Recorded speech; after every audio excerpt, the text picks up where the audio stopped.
네, 오늘 1, 2부에서는 들썩이는 부동산 시장 현장과 민심을 살펴봤는데요. 지금부터는 집값을 어떻게 안정시킬 것인가 그 해법에 초점을 맞춰보겠습니다. 지금부터 다른 방향의 해법을 제시하는 두 전문가를 연결할 텐데요. 청취자 여러분들께서 직접 들으시면서 판단해 보시기 바라겠습니다. 먼저 경실련 부동산건설개혁본부의 김성달 국장 연결합니다. 국장님 안녕하세요. 예, 안녕하세요. 네. 오세훈 서울시장 재건축과 재개발 속도를 높이고 있고요. 용적률 같은 규제를 풀어서 주택 공급 늘리겠다 강조하고 있는데요. 경실련에서는 그리고 국장님은 이 해법 어떻게 평가하고 계십니까?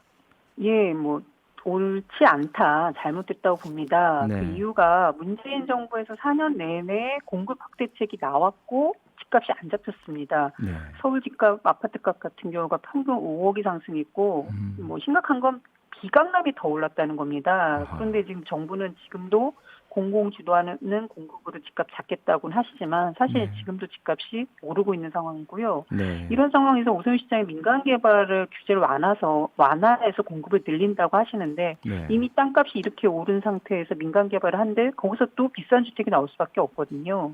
그러면 주변 집값을 자극한다. 그러면 또 떨어지지 않고 올라가고 서민들에겐 도저히 살 수 없는 주택만 나올 텐데 네. 이런 주택을 공급해서 집값 잡는다는 건 사실 맞지 않다. 아하. 또 이제 개발을 하더라도 예. 개발 환수 장치가 매우 미흡합니다. 민간 같은 경우는 네. 공공임대주택도 다 정부가 돈을 주고 사와야 돼서 저희가 국월임대라고도 할 정도로 양도 작고 실질적인 개발이 환수 장치도 매우 미흡한 상황이라서 네.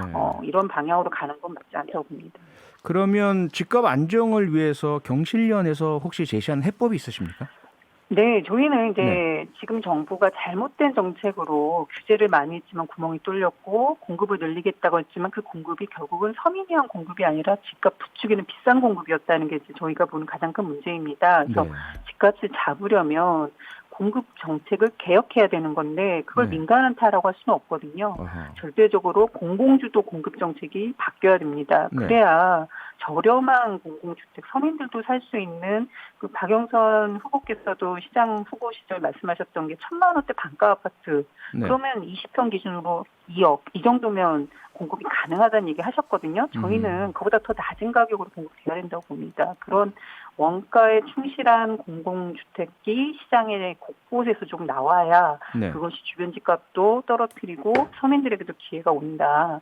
이런 걸 하려면 이제 공기업이 사실은 지금 미래 신도시 과천 이런 데서 강제 수용한 땅을 지금 팔고 있거든요. 네. 근데 그런 것들을 팔지 않고 음흠. 직접 다 개발해서 서민들에게 임대하거나 아니면 건물만 분양을 해야지만 네. 저렴한 주택이 나올 수가 있습니다. 그래서 네. 이러한 방안들이 지금은 오히려 더 시급히 제시될 필요가 있다고 봅니다. 네, 공공 중심의 공급이 이루어져야 할 텐데 그것도 개혁해야 한다라는 말씀이시고요. 예, 왜냐하면 네. 지금 이번에 LH 땅 투기 의혹들 또 네. 세입자들 저희도 조사했지만 그 LH의 입찰이 불공정한 입찰 의혹도 나와 있고 또 공공주택을 LH 직원들이 편법으로 가진 거 아니냐라는 문제까지 지금 제기될 정도로 네. LH가 공공주택 정책을 서민들에서 하는 게 아니라 본인들의 어떤 자산 증가 수단이 되는 거 아니냐라고 국민들이 비난할 정도의 상황까지 지금 이르렀거든요. 네. 이런 상황에서 LH 주도의 개발이 과연 서민들에게 도움이 될까? 저희는 매우 부정적이다. 네. LH나 이런 공공이 주도를 하려면 일단 땅 장사를 하지 못하게 하고 LH는 원가 기준으로 공급을 하도록 해야 되는데 아하. 지금은 그러겠다는 선언이 안 나오고 있습니다. 지금도 네. 시세보다 조금 낮게 공급하겠다고 하니까 그것이 서민들에게는 사실 좀 와닿지 않는 정책이 네. 된다 봅니다. 네, 국장님 그런데 시장이 해법이다라는 그런 주장을 하는 분들은요. 규제를 풀면 결과적으로 중장기적으로 공급이 늘고 집값은 떨어지게 되어 있다. 그리고 그렇게 함으로써 용적률을 높인다든지 토지 이용률이 네. 높아지고 주거 환경도 개선된다. 이렇게 이야기를 하는데 어떻게 생각하십니까? 글쎄 저희는 그 동의할 수가 없는 게 네. 지금까지 이제 공급이 계속해서 이루어져 왔고 1기 신도시, 2기 신도시 지금 문재인 정부에서도 3기 신도시 수도권 127만 호 이제는 전국에 83만 호까지 수도권에만 200만 호 공급하겠다는 계획을 발표했거든요. 네.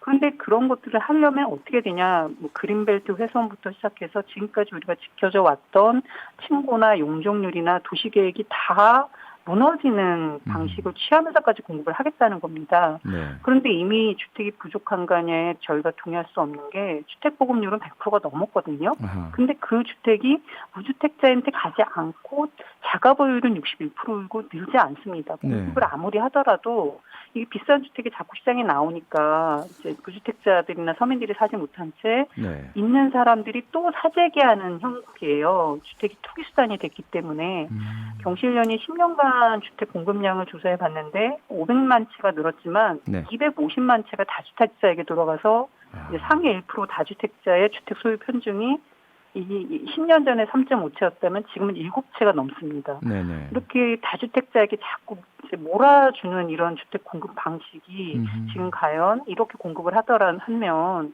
문제는 해결하지 못하고 그렇게 계속 공급을 늘리다가 정말로 그게 우리가 감당할 수 없는 상태가 되면 그건 미래 세대나 환경 파괴는 누가 책임질 것인가 이 부분도 생각을 할 필요가 있다고 봅니다. 네. 지금 정부 여당은 지난 4.7 재보궐선거 패배 여파 때문인지 부동산 정책 변화 조짐이 보이고 있는 거 잘 알고 계시죠? 예, 종부세 대출 규제 대폭 완화 네. 카드를 지금 검토하고 법안도 제출되어 있는 상태인데요.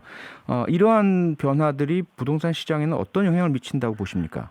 그래서 저는 정부의 일관성 없는 철학 없는 정책이 또다시 나오고 있다. 집값을 잡겠다고 안정화시키겠다고 하시더니만 이제 선거 패배가 규제 탓이라고 자체 해석하시고 이제는 완화하겠다라는 거거든요. 네. 그럼 시장에서는 이 정부가 정말 집값 안 잡는구나. 앞으로 더 올라갈 것이구나. 규제는 풀릴 것이구나. 받아들여지고 집값이 떨어지지 않겠죠. 네. 이런 것들을 알고 있는데도 자꾸 이런 규제 완화를 푼다라는 건 얘기를 하신다는 건 국회에서나 결국은 입으로는 안정이지만 실질적인 건 규제 완화를 통해서 또다시 이제 국민을 속이고 거품을 떠받치는 것밖에 안 된다고 저희는 봅니다. 네. 정말로 대통령께서 말씀하신 안정화에 대한 의지가 있다면 집권 여당이 지금이라도 좀 아까 말씀드린 저렴한 공공주택을 위한 공기업의 개혁 방안 이런 것들을 지금 제시하는 게 훨씬 더 중요하다고 보여집니다. 네네. 오늘 말씀은 여기까지 듣겠습니다. 고맙습니다. 네, 감사합니다. 네, 지금까지 경실련 김성달 국장이었고요. 평일 저녁 6시 5분에 여러분을 찾아갑니다. MBC 라디오 표창원의 뉴스 하이킥.